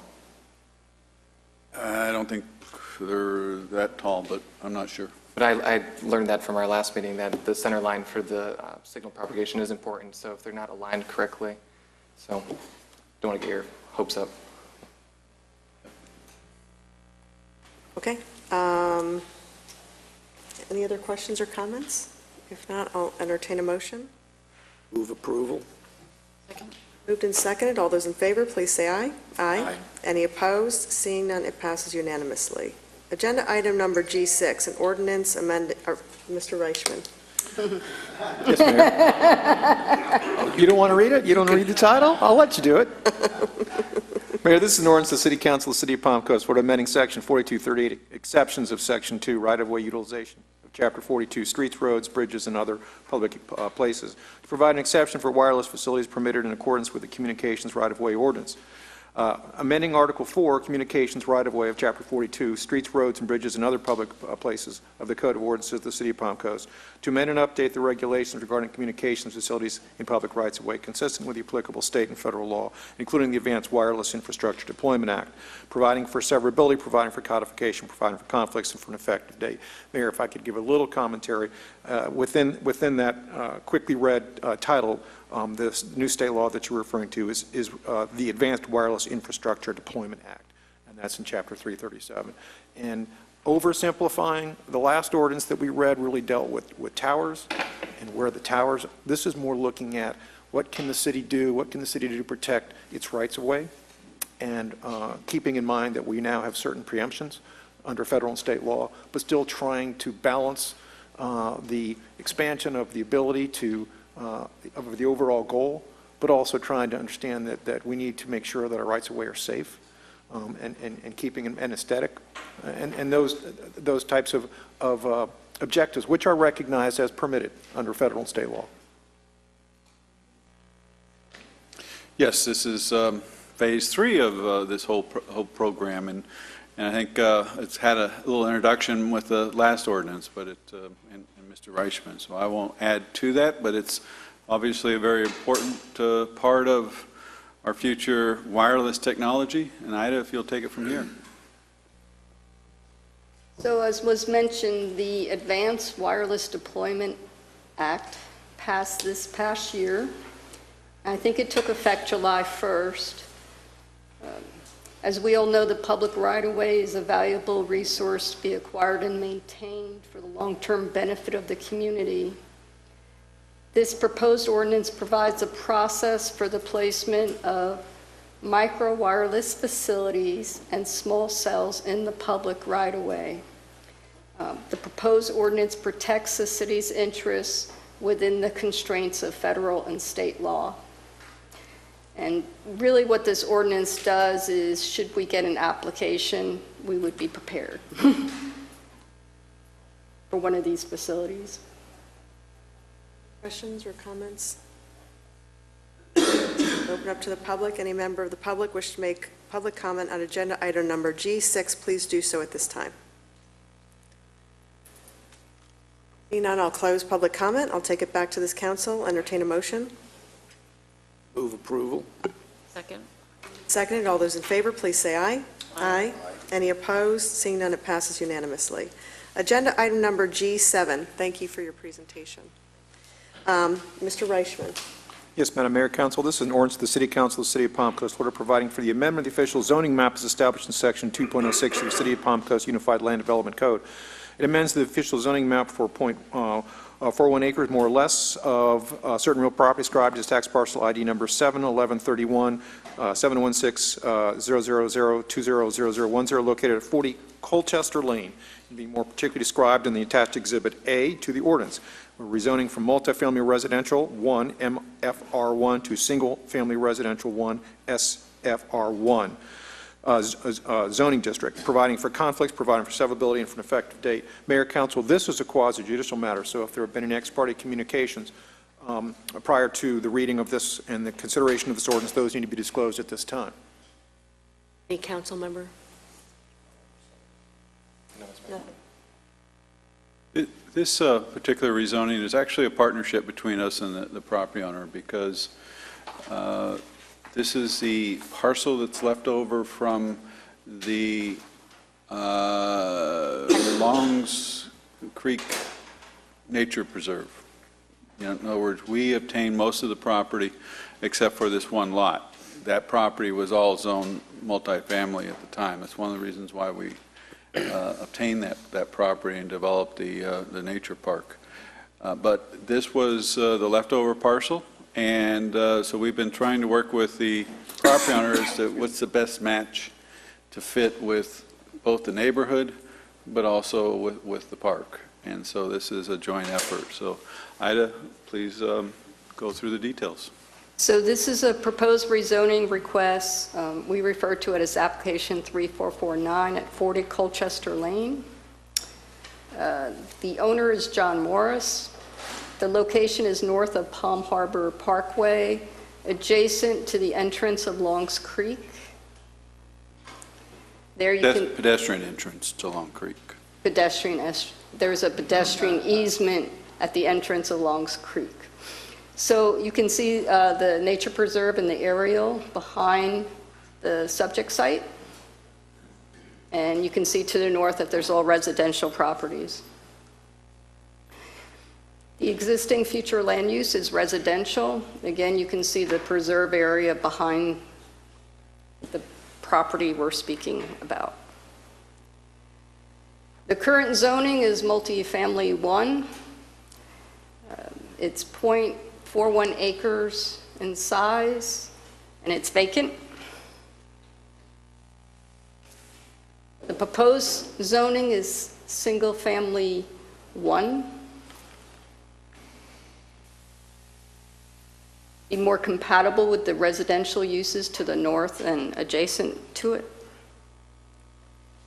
Just to compare the multifamily zoning with the single-family 1 zoning that's being proposed, the biggest difference is with respect to density and the minimum living area that would be allowed for a unit on site. The multifamily 1 allows 650 square feet. The minimum living area for a single-family residential unit would be 1,200 square feet. But in terms of building height, the multifamily one would allow up to 50 feet. And prior to agreeing to this rezoning, the applicant was considering townhomes and placing garages underneath the proposed structures. So they would have been very elevated in terms of the surrounding density and height in the vicinity of the tract. We believe that the proposed rezoning will enhance the compatibility of the single-family uses in the neighborhood, and that's consistent with the Land Development Code and the Comprehensive Plan, and above all, protects the the area from potential intrusive land uses. Infrastructure is nearby and available, and it's compatible with the residential future land use and the surrounding zoning. And it'll be subject to, any development on the site will be subject to further review with the Land Development Code, the Comprehensive Plan, and all the other cities' codes and ordinances. So our recommendation, the recommendation of the Planning Board, is to find the request consistent with the Land Development Code and the Comprehensive Plan, and approve the rezoning of 40 Colchester Lane from multifamily 1 to single-family residential 1. Council, any questions or comments? No? Okay. Now open up to the public. Any member of the public wish to make a comment on agenda item number G7, please do so at this time. I'll close public comment. I'll take it back to this council. Entertain a motion. Move approval. Second.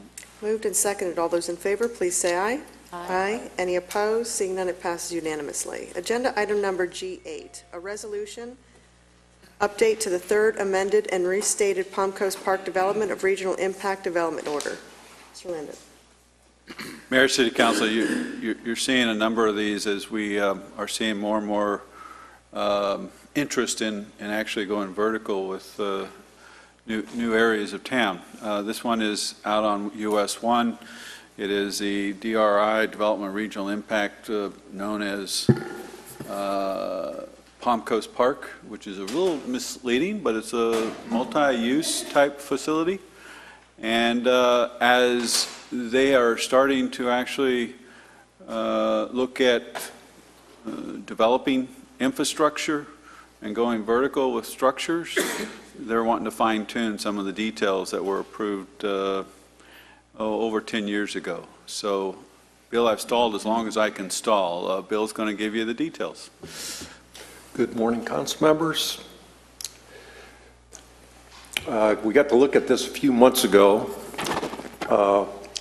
In the meantime, Palm Coast Park, DRI, and MPD, it's 4,677 acres, and it's along both sides of US Highway 1.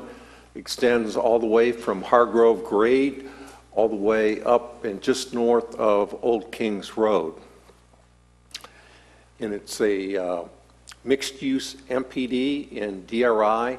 If you look at the bottom left portion of the screen, you can see the applicable area that is in for the minor DRI amendment. Essentially, we've got new property owners here. Sunbelt Palm Coast 1 LLC purchased Tract 1, and Florida Land Investments 1 LLC purchased Tracts 2 and 3. And they've requested a change just to one exhibit of the DRI. And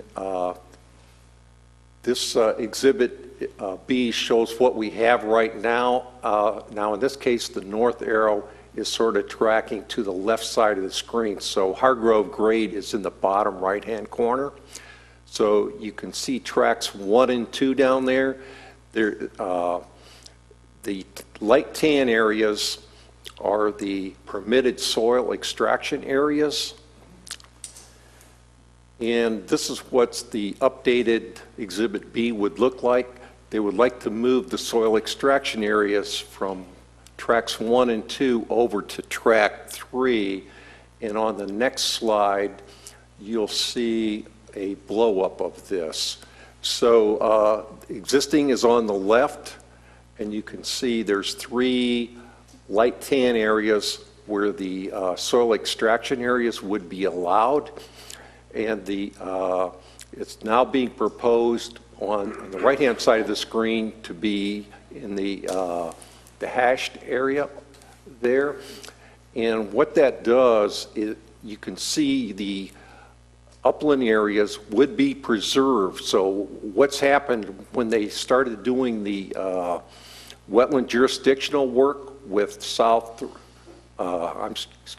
John's River Water Management District, they found out that the wetland areas were about 30 acres larger. So for them to do soil extraction, they would have to cut roads in here to get the equipment in. So by relocating it over to Track 3, this would be minimized substantially.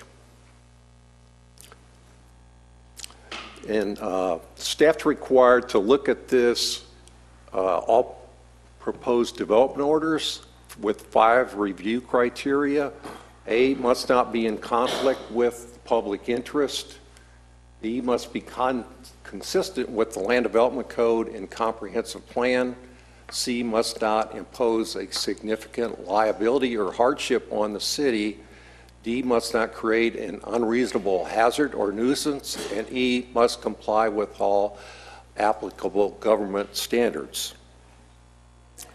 And planning staff reviewed the update for these and provided details in the staff report.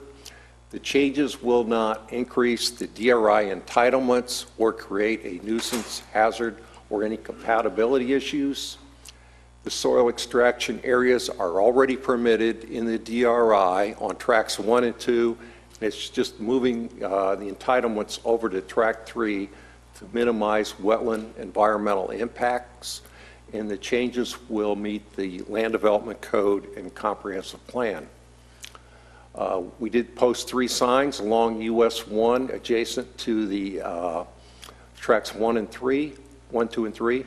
The applicant notified neighbors within 300 feet of the neighborhood information by US mail. And the neighborhood information meeting was held at the public library back in December 14th. However, no one from the public showed up. The planning staff and the planning board found the amendment in compliance with the Land Development Code, the Comprehensive Plan, and recommend that City Council approve the update to the 3rd amended and restated Palm Coast Park DRI Development Order, application number 3453. And the applicant's representative is here. If there's any question from him, that would be Clint Smith, who is representing them. Mayor, if I could just add to that, just for audience who may not know, soil extraction area is a better way of saying digging a pond. And so what they're doing is just digging a pond. They'll use the dirt for construction, but every development out there digs a pond, so this is not anything unusual. It's very, very, very minor in nature. Council, any questions or comments? Question? Okay, I'll open up to the public. Any member of the public wish to make public comment on agenda item number G8, please do so at this time. And I'll close public comment. I'll take it back to this council, entertain a motion. Move approval. Second. And seconded, all those in favor, please say aye. Aye. Any opposed? Seeing none, it passes unanimously. Okay, we will now move to agenda item number H, which is the consent agenda. Any member of the public wish to make public comment on agenda item number 9, 10, 11, 12, or 13, please do so at this time.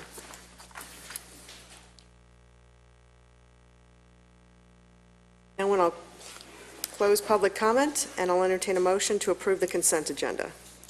Move approval of the consent agenda. Second. Moved and seconded. All those in favor, please say aye. Aye. Any opposed? Seeing none, it passes unanimously. Agenda item number I, which is public participation. Any member of the public wish to make public comment on items not on the agenda, please do so at this time.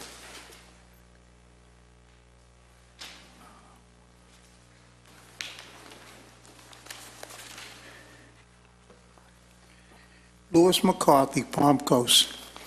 Over the holiday, my niece came in from NYU, and she said she walked along the trail that she came before the city council. Kobe Kane, her name is, little short-lived. She ain't short no more though, boy. But she said, I think the path is nice, except it's not complete. This is her words. It doesn't have lights. So I just wanted to relay that at least, even though she's in college, she's still looking at what's going on here and everything, you know, from Matanzas High School. Was a graduate of Matanzas High School. Thank you. Thank you. Next speaker. See, no one will close public comment. Thank you for your comments, and I'm glad she came home for the holidays. It's nice to have them come home. Okay, we'll now move to agenda item number J, which discussion by City Council of matters not on the agenda. Vice Mayor Cuff. I have nothing for this meeting, Mayor. Okay. Councilmember Clufus. None, Ms. Mayor. Councilmember Shipley. I do have two things. One, I got an email, and I guess you, Mr. Landon, you got copied on it too, about the foot golf.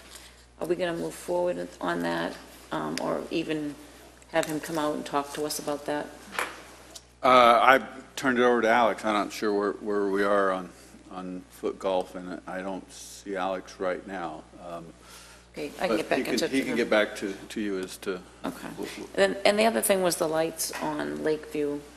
Are we doing anything Yes. on that? I know they were on order to do the little segment to do kind of a trial. Not the FPNL path.